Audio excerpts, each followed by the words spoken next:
At ang mamumuno po sa ating banal na pagdiriwang ngayon ay ang atin pong Kura Paroko, Reverend Father Douglas Tibadong.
Sa ngalan ng Ama at ng Anak at ng Espiritu Santo, Amen.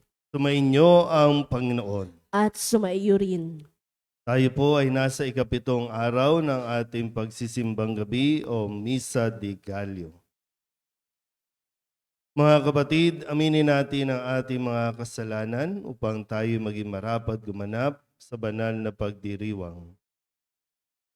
Inaamin ko sa makapangyarihang Diyos at sa inyo mga kapatid, na lubha akong nagkasala sa isip, sa salita at sa gawa, at sa aking pagkukulang. Kaya isinasamo ko sa mahal na Birhen Maria, sa lahat ng mga anghel at mga banal, at sa inyo mga kapatid, na ako'y panalangin sa Panginoong ating Diyos. Awaan tayo na makapangyarihang Diyos, patawarin tayo sa ating mga kasalanan, at patnubayan tayo sa buhay na walang hanggan. Amen.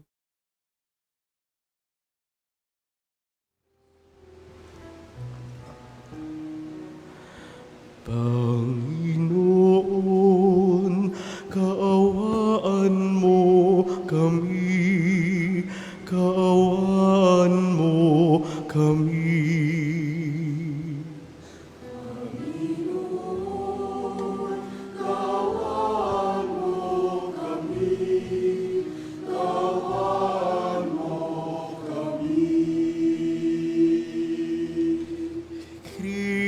Kristo, kaawaan mo kami, kaawaan mo kami. Kristo, kaawaan mo kami, kaawaan mo kami.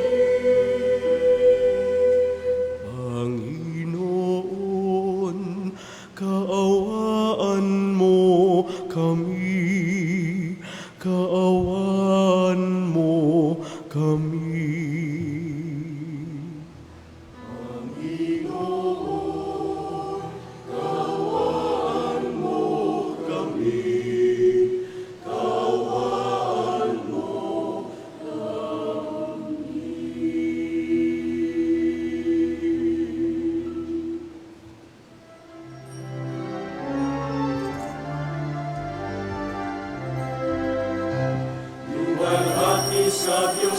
kaitaasan, kaloob sa lupa ay kapayapaan.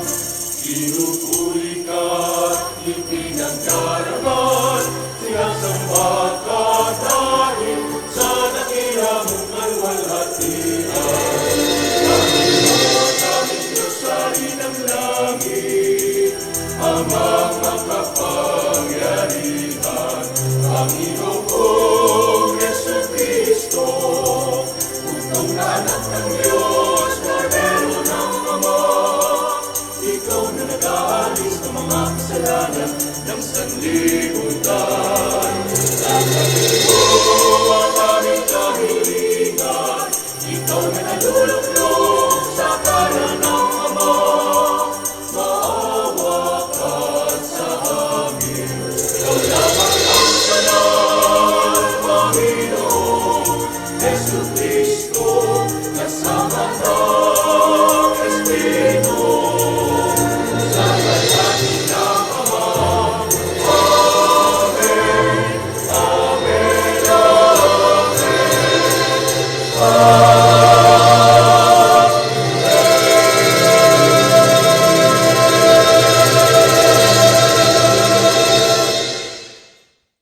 Manalangin tayo.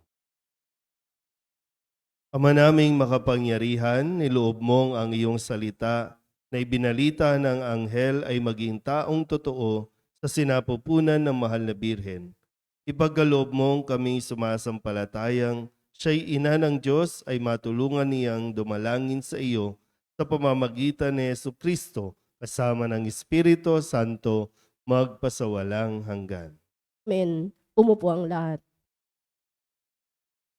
Hindi nalimutan ni Ana ang pangako niya sa Diyos matapos ipagkaloob ang kanyang kahilingang magkaanak.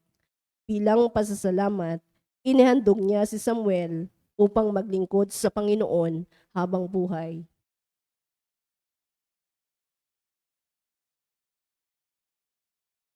Pagbasa mula sa unang aklat ni Samuel. Noong mga araw na iyon, nang maawat na si Samuel, dinala siya ng kanyang ina sa templo sa Silo. Nagdala pa siya ng isang turong 3 taon, 36 na litrong harina at isang pitsil na alak. Nang maihandog na ang baka, dinala nila kay Eli ang bata. Sinabi ni Ana, "Kung natatandaan ninyo, ako po yaong babaeng tumayo sa tabi ninyo noon at nanalangin sa Panginoon. Idinalangin ko sa kanya na ako'y pagkalooban ng anak at ito po ang ibinigay niya sa akin. Kaya naman po, inihahandog ko siya sa Panginoon upang maglingkod sa kanya habang buhay." Pagkatapos nito, nagpuri sila sa Panginoon. Ang salita ng Diyos. Salamat sa Diyos. Salmong tugunan ay atin pong aawitin. Diyos kong tagapagligtas, pinupuri kitang wagas.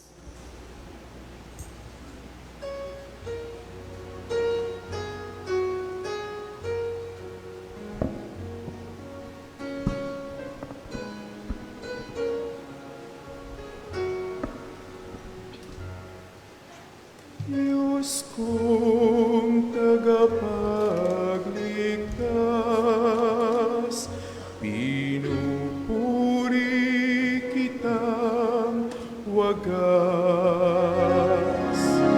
Diyos kong tagapagligtas, pinupuri kitang wagas. Pinupuri ko kayo po dahil sa kaloob ninyo sa akin. Pinagtatawanan ko ngayon ang aking mga kaaway sapagkat iniligtas ninyo ako sa kadustaan.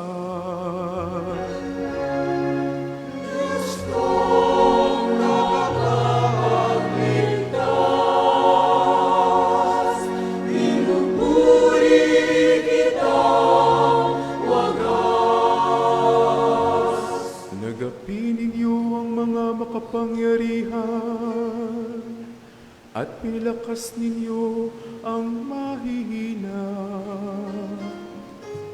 Kaya ang dating mayayaman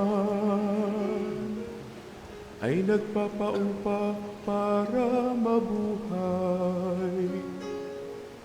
Masagana ngayon ang dating maralita, ang dating baong nagsilang ng mga anak, at ang maraming sukli ay sa lungkot na sadla. Diyos kong tagapagligtas, pinupuri kita wagas. Kayo poon ay makapangyarihan, magbigay o bumawi ng buhay. Maaari ninyo kaming patayin, maaari ring buhayin. Maaari ninyo kaming payamanin o paghirapin. Maaari ring ibaba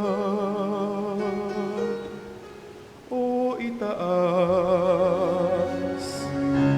Diyos kong tagapagligtas, pinupuri kita wagas. Diyos kong tagapagligtas, pinupuri kita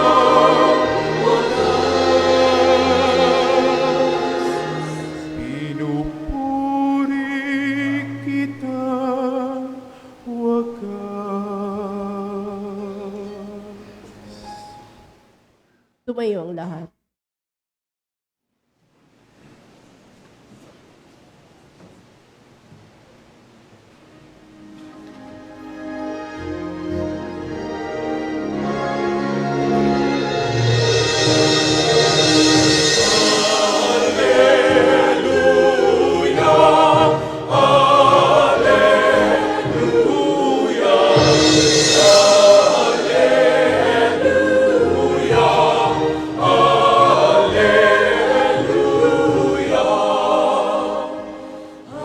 Batong panulukan sa liga ng sambayanan, halina kami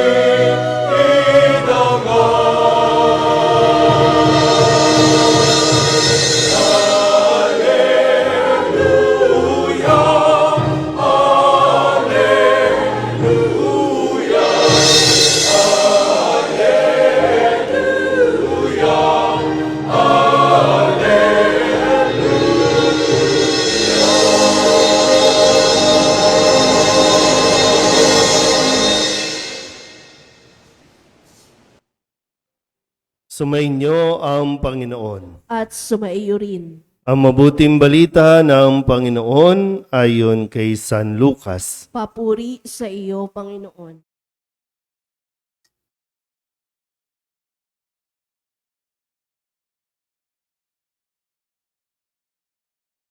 Noong panahong iyon, ipinahayag ni Maria ang awit na ito.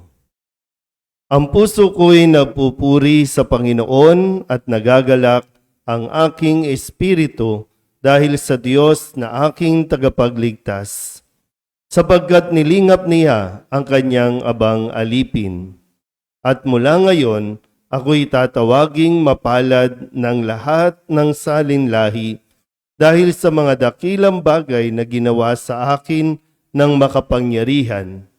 Banal ang kanyang pangalan. Kinahabagan niya ang mga may takot sa kanya sa lahat ng salit-saling lahi. Ipinakita niya ang lakas ng kanyang mga bisig. Pinangalat niya ang mga palalo ang isipan. Ibinagsak niya ang mga hari mula sa kanilang trono at itinaas ang mga nasa abang kalagayan. Binusog niya ng mga mabubuting bagay ang mga nagugutom at pinalayas niyang wala ni anuman ang mayayaman. Tinulungan niya ang kanyang bayang Israel bilang pagtupad sa pangako niya sa ating mga magulang, kay Abraham at sa kanyang lahi magpakailanman. Nanatili si Maria kina Elizabeth ng may 3 buwan at saka umuwi. Ang mabuting balita ng Panginoon. Pinupuri ka namin, Panginoong Hesukristo. Umupo ang lahat. Isang mapagpalang umaga po sa inyong lahat. Salamat po at kahit na umuulan ay sinikap po ninyo na makadalo sa ating pong 7 araw ng pagsisimbang gabi. At ngayon po ay narinig natin ang awit ng pagpupuri ni Maria sa ating Panginoon sa kanya pong kagalakan. No?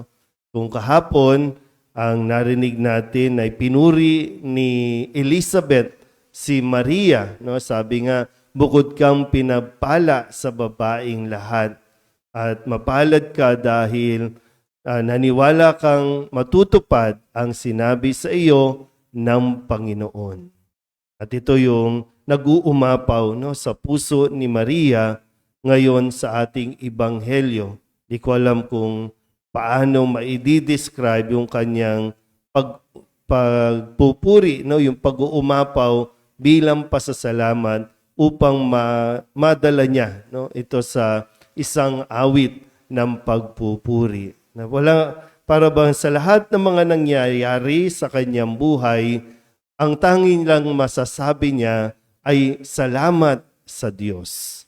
Binalikan ni Maria ang kwento o kasaysayan ng kanyang lipi, ng kanyang lahi, at doon ay nakita niya kung paano kumilos ang makapangyarihang Diyos sa buhay natin magpasa hanggang ngayon. Kaya sa 7 araw na ito, ay paanyaya din sa atin na balikan natin ang ating mga karanasan sa buhay. At sa puntong ito, ano ang mas nananaig? Ano yung mas mangingibabaw? At sana katulad ni Maria, pag binalikan mo ang kwento ng buhay mo, kwento ng pamilya mo, masabi mo na salamat sa Diyos. Balikan nyo nga po, ano bang mga karanasan natin?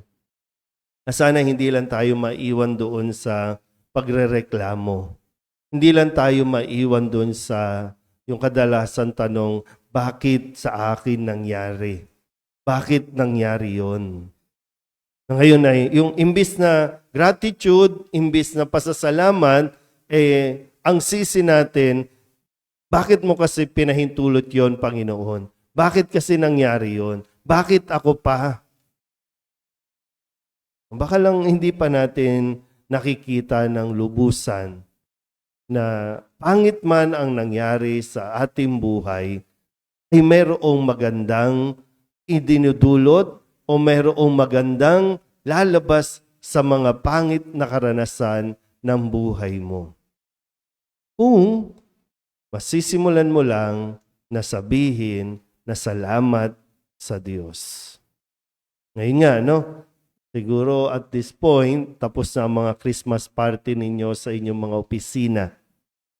Nagpasalamat ba kayo na mabunot kayo at ang nabunot ninyo ay kaserola? Nagpasalamat ba kayo na ang nabunot ninyo ay isang set na naman ng plato at baso? Diba ganun yung mga laging pinapa-exchange gift, Pero diba, nandiyan din yan para makatulong din, Although inaasam-asam ninyo na sana kayo manalo ng TV, sana kayo manalo ng grand prize. Yun lang kasi, no, lagi tayo merong ideal na gusto mong makuha, gusto mong makamit sa ganitong punto ng buhay natin. Yes. Pag ganito po, no,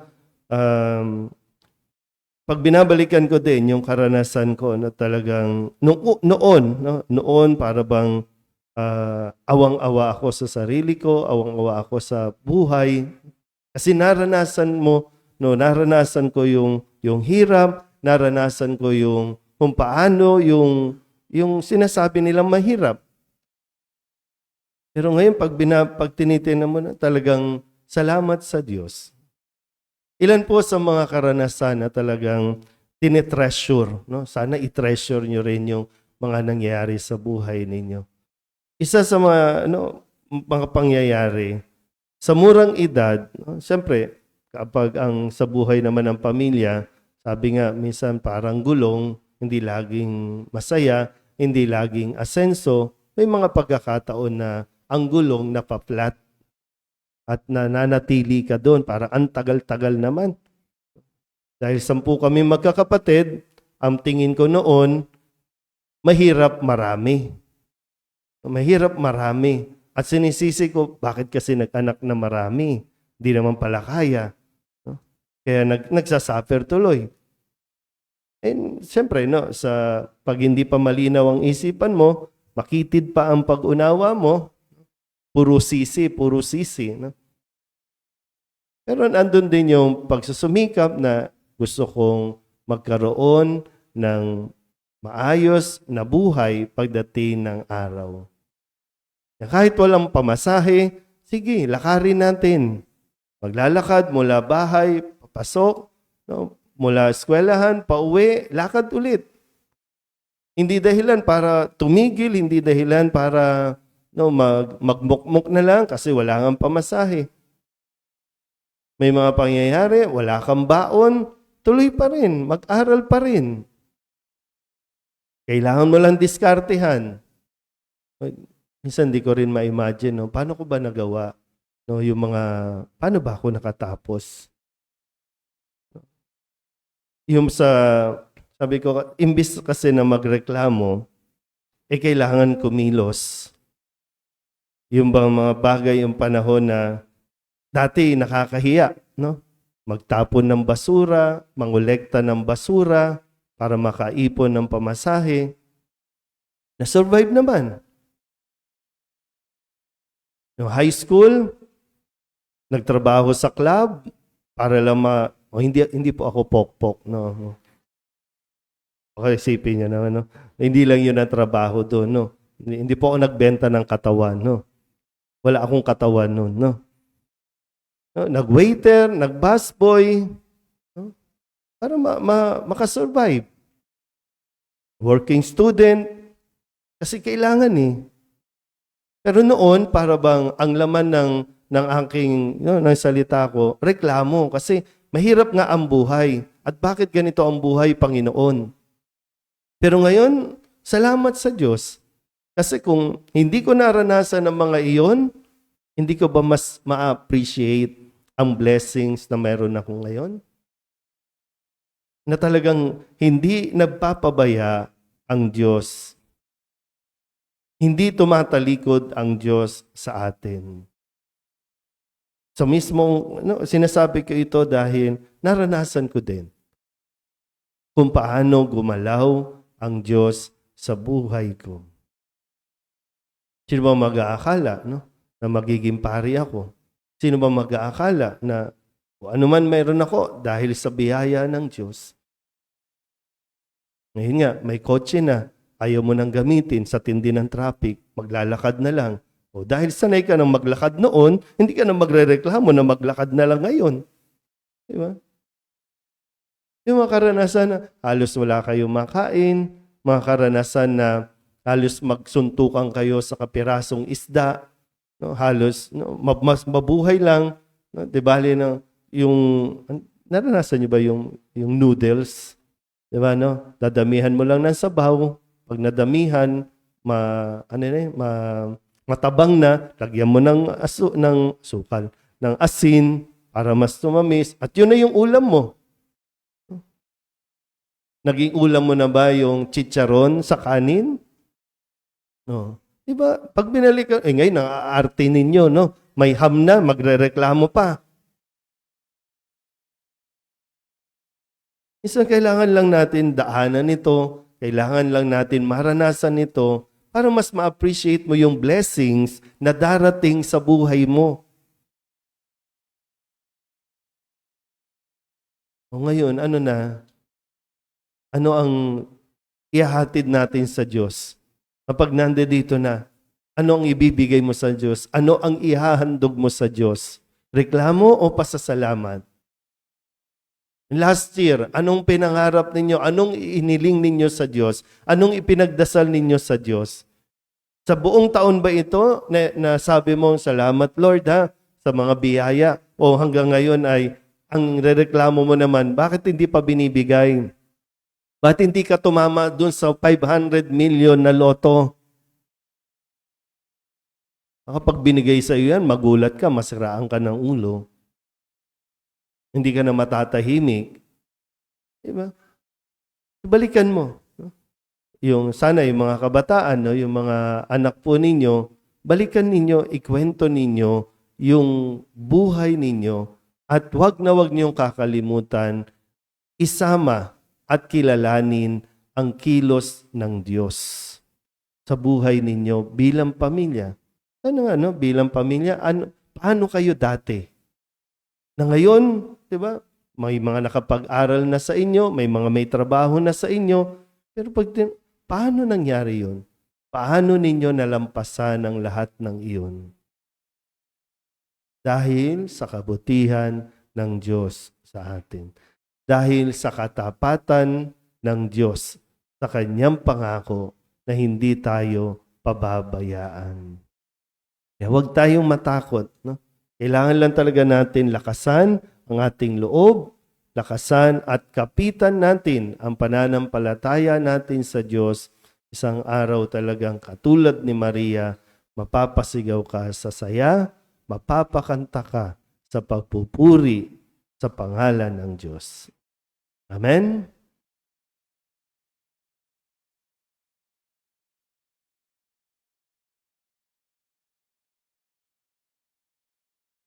Mga kapatid, dumulog tayo ngayon sa ating Diyos Ama, siyang humubog sa atin mula sa alabok, upang tayo'y kanyang iligtas sa pamamagitan ng pagkakatawang tao ng kanyang anak.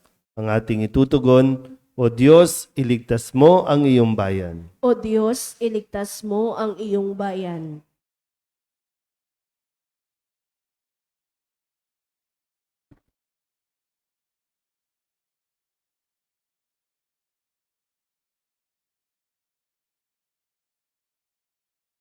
Para sa simbahan, iligtas mo kami, O Diyos, upang kami makapaghanda sa pagdating ng iyong anak sa diwa ng pagbabalik loob at pag-ibig. Manalangin tayo sa Panginoon. O Diyos, iligtas mo ang iyong bayan.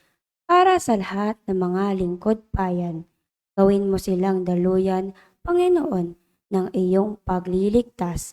Manalangin tayo sa Panginoon. O Diyos, iligtas mo ang iyong bayan. Para sa aming natitipon ngayon, halina't papangyarihin mo ang iyong kalooban sa aming diwa't kamalayan upang ang aming buhay ay maging pagtalima sa iyong panawagang pag-ibig at kabanalan. Manalangin tayo sa Panginoon. O Diyos, iligtas mo ang iyong bayan. Para sa mga mahal naming namayapa, halina't iligtas silang umaasang makapiling ka, magpa sa walang hanggan. Manalangin tayo sa Panginoon. O Diyos, iligtas mo ang iyong bayan. Idulog din natin sa Panginoon ang ating mga personal na kahilingan at mga panalangin para sa ating mga pamilya, kasama ang mga kahilingan ng mga nanonood sa online. Lahat ng mga misang pasasalamat, espesyal na intensyon, mga agarang paggaling ng mga may sakit, ang lahat ng mga kaluluwa na inihiling na ipagdasal sa misang ito.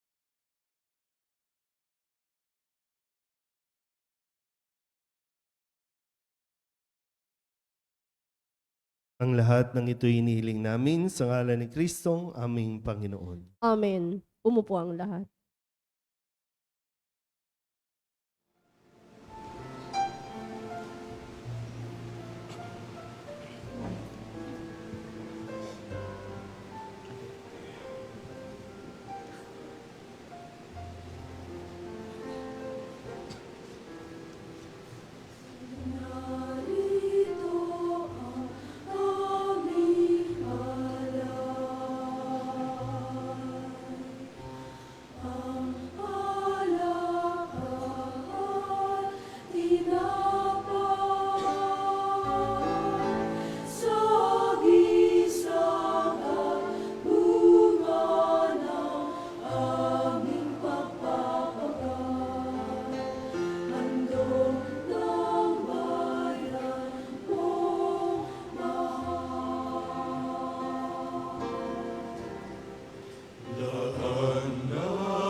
Manalangin kayo mga kapatid upang paghahain natin ay kalugdan ng Diyos amang makapangyarihan. Tanggapin nawa ng Panginoon itong paghahain sa iyong mga kamay, sa kapurihan niya at karangalan sa ating kapakinabangan at sa buong sambayanan niyang banal. Ama naming lumikha, dumudulog kaming may tiwala sa iyong tapat na paglingap ngayong inihahain namin ang mga alay sa iyong dambana upang sa pagdiriwang naming ito, kami ay dalisayin ng pagpapala mo sa pamamagitan ni Jesucristo kasama ng Espiritu Santo magpasawalang hanggan. Amen. Sumainyo ang Panginoon. At sumaiyo rin. Itaas sa Diyos ang inyong puso at diwa. Itinaas na namin sa Panginoon. Pasalamatan natin ang Panginoong ating Diyos. Marapat na siya ay pasalamatan. Ama naming makapangyarihan, tunay ngang marapat na ikaw ay aming pasalamatan sa pamamagitan ni Jesucristo na aming Panginoon. Ang pagsusugo mo sa Kanya ay ipinahayag ng lahat ng mga propeta. Ang pagsilang niya ay pinananabikan ng mahal na Birheng, Kanyang inang tunay, sa kapangyarihan ng Espiritong Banal. Ang pagdating niya ay inilahad ni San Juan Bautista sa kanyang pagbibinyag. Ngayong pinaghahandaan namin ang maligayang araw ng kanyang pagsilang, kami nananabik at nananalangin lubos na makaharap sa kanyang kadakilaan. Kaya kaisa ng mga anghel nagsisiawit ng papuri sa iyo nang walang humpay sa kalangitan, kami nagbubunyi sa iyong kadakila.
Ama naming banal, ikaw ang bukal ng tanang kabanalan. Kaya't sa pamamagitan ng iyong Espiritu, gawin mong banal ang kaloob na ito upang para sa aming maging katawan at dugo ng aming Panginoong Hesu Kristo.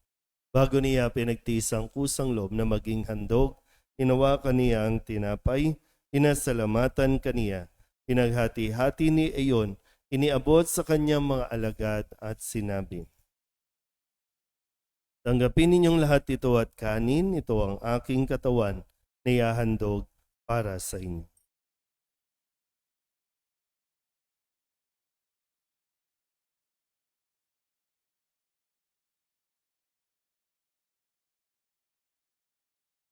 Gayun din naman nang matapos ang hapunan, hinawakan niya ang kalis, muli kaniyang pinasalamatan. Iniabot niya ang kalis sa kanyang mga alagad at sinabi, tanggapin ninyong lahat ito at inumin. Ito ang kalis ng aking dugo, ng bago at walang hanggang tipan. Ang aking dugo na ibubuhos para sa inyo at para sa lahat sa pagpapatawad ng mga kasalanan. Gawin ninyo ito sa pag-alaala sa akin.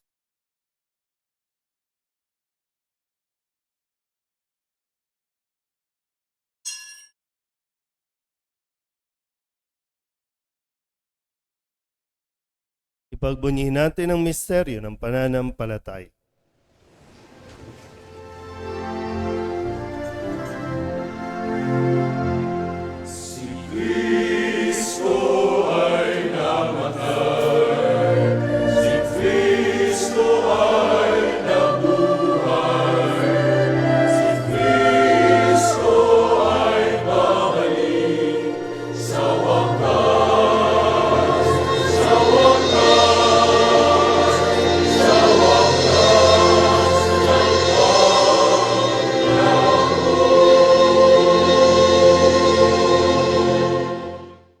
Ama, ginagawa namin ngayon ang pag-alaala sa pagkamatay at muling pagkabuhay ng iyong anak.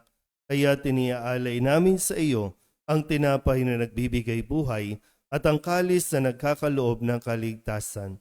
Kami nagpapasalamat dahil kami iyong minarapat na tumayo sa harap mo para maglingkod sa iyo. Isinasamo namin kami magsasalo-salo sa katawan at dugo ni Kristo ay mabuklod sa pagkakaisa sa pamamagitan ng Espiritu Santo. Ama, lingapin mo ang iyong simbahang laganap sa buong daigdig.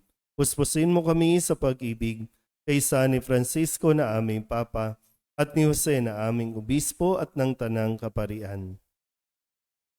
Alalahanin mo rin ang mga kapatid naming nahimlay na may pag-asang sila'y muling mabubuhay, kaya hindi ng lahat ng mga pumanaw.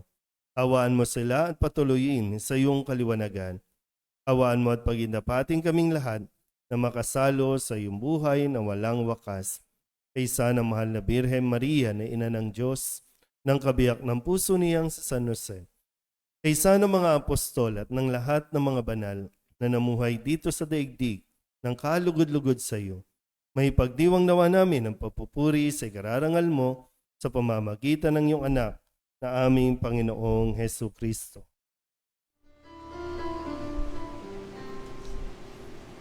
Sa pamamagitan ni Kristo, kasama niya at sa Kanya, ang lahat ng parangal at papuri ay sa iyo, Diyos Ama, makapangyarihan, kasama ng Espiritu Santo, magpasawalang hanggan.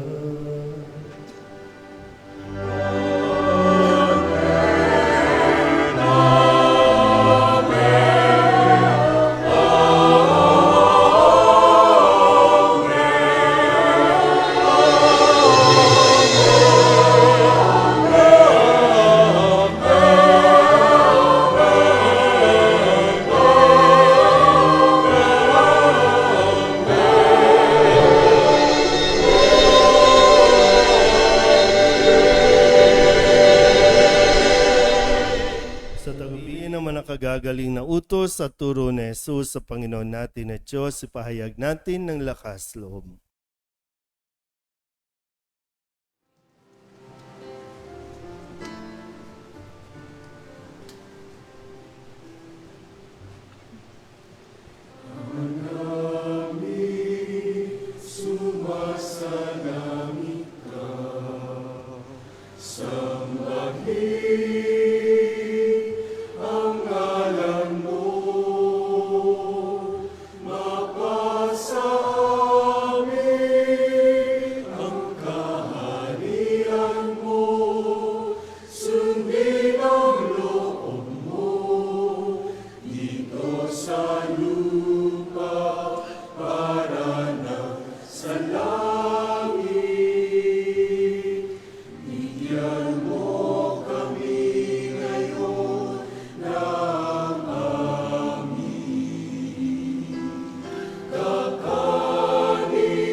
Hinihiling namin kami sa lahat ng masama, pagkalooban ng kapayapaan araw-araw, iligtas sa kasalanan at ilayo sa lahat ng kapahamakan, samantalang aming pinananabikan ang dakilang araw ng pagpapahayag ng tagapagligtas naming sa Hesu Kristo.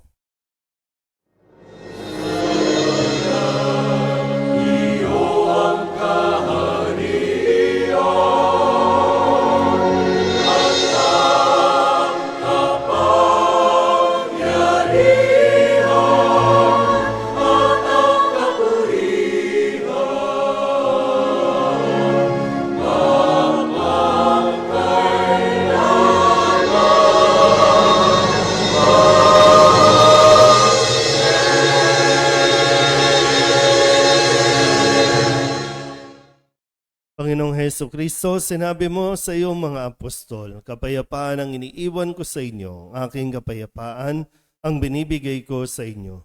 Tunghayan mo ang aming pananampalataya at huwag ang aming mga pagkakasala. Pagkalooban mo kami ng kapayapaan at pagkakaisa ayon sa iyong kalooban, kasama ng Espiritu Santo, magpasawalang hanggan. Amen. Ang kapayapaan ng Panginoon ay laging sumainyo. At sumaiyo rin. Magbigayin po tayo ng kapayapaan sa isa't isa.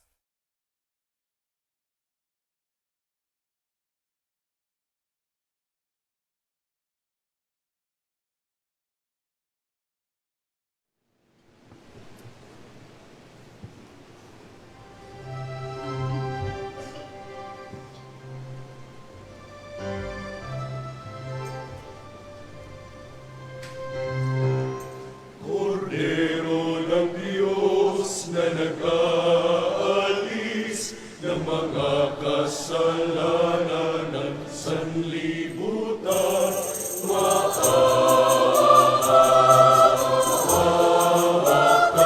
ng Diyos na nag-aalis ng mga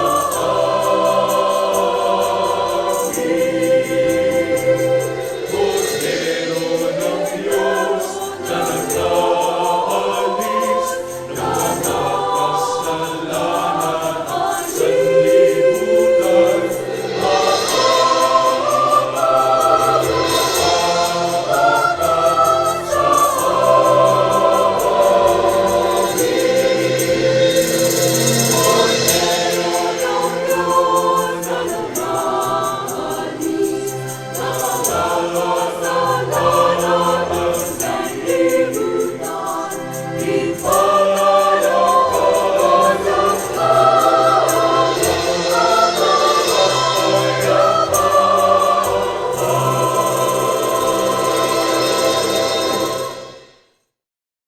Ito ang kordero ng Diyos. Ito ang nag-aalis ng kasalanan ng sanlibutan. Mapalad ang mga inaanyayahan sa kanyang piging.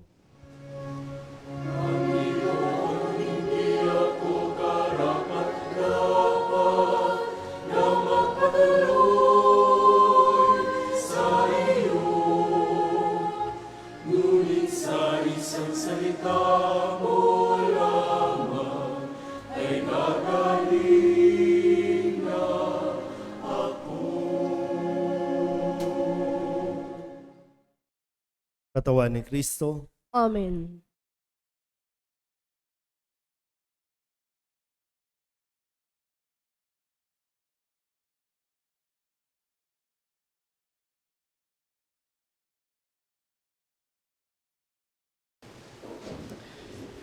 We are lost in the night, searching, longing for day.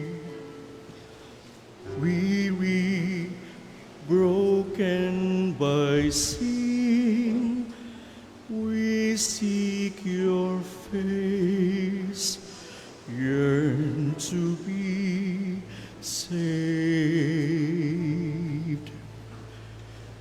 You are Savior of all, Son of God the Most High. You alone bring us hope, healing and strength, mercy and light. Come, Lord Jesus Christ, be with us now. Come and renew us. Come, Prince of Peace, dwell in our hearts. Come be our way, our truth and life. Conquer the night. Come be our light, Emmanuel.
Lord Jesus Christ, be with us now.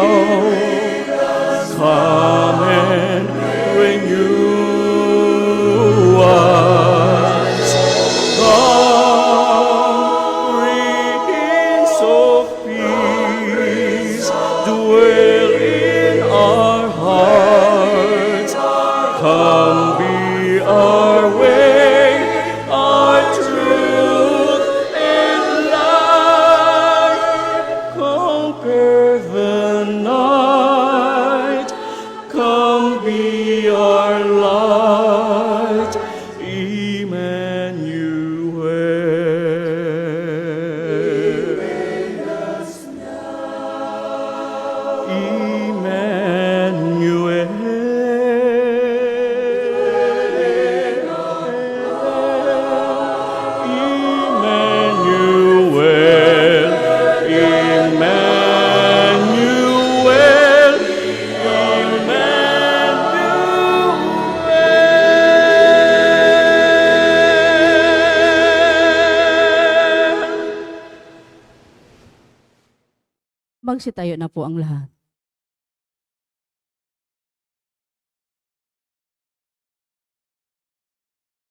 Manalangin tayo. Ama naming mapagmahal, sa aming pagsasalo sa banal na hain, lagi nawa naming madama ang iyong kagandahang loob upang kami magkamit ng kaligtasan, pakundangan sa pagkakatawang tao ng iyong anak, ngayong aming ginugunita ang kanyang ina, sa pamamagitan din ni Yesu Kristo, kasama ng Espiritu Santo, magpasawalang hanggan. Amen. Magsiupo po ang lahat. Bilang paghahanda sa ating kapistahan, tayo po ay magkakaroon ng second collection. Mga paanyaya, bukas ika-23 ng Disyembre, araw ng Sabado, hanggang sa ika-31 ng Disyembre, ay ang ating misa nobinaryo para sa karangalan ng mahal na Birhen ng Soledad. Magpagdarasal ng rosaryo at nobina sa ika-5 ng hapon na susundan ng banal na misa sa ganap na ika-6 ng gabi. Ika-24 ng Disyembre, araw ng Linggo, Misa de Gallo, sa ika-4:30 ng madaling araw. Banal na misa sa ika-9 ng umaga at ika-6 ng gabi. At misa aginaldo naman sa ika-9 ng gabi. Ang ating pong banal na misa sa araw ng Pasko, ika-25 ng Disyembre, ay sa ika-9 ng umaga at sa ika-6 ng gabi. Mula po sa ating kura paroko, Father Douglas Badong, ang taos-pusong pasasalamat sa ating mas sponsor sa ika-7 araw ng Misa de Gallo na sina Lydia Kaskasan and family. Maraming salamat po. Sa MBJ, Holy Rosary Chapel at sa lahat nag-alay ng Christmas balls, maraming salamat po. Magsitayo na po ang lahat.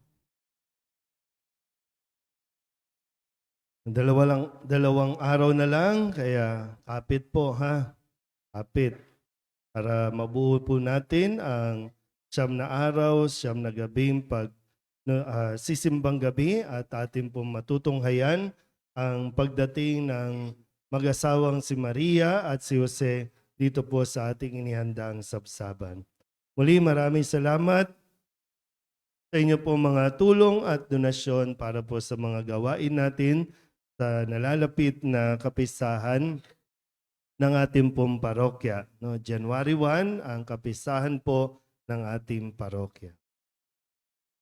Sumainyo ang Panginoon At sumaiyo rin. at pagpalain kayo ng makapangyarihang Diyos, Ama at Anak, Espiritu Santo. Amen. Tapos na ang banal na misa, humayo tayo sa kapayapaan ni Kristo. Salamat sa Diyos. Magandang umaga po. Meron pong hinahandang almusal si Chairwoman Lovely Nieto. Meron pong miswa. Salamat po.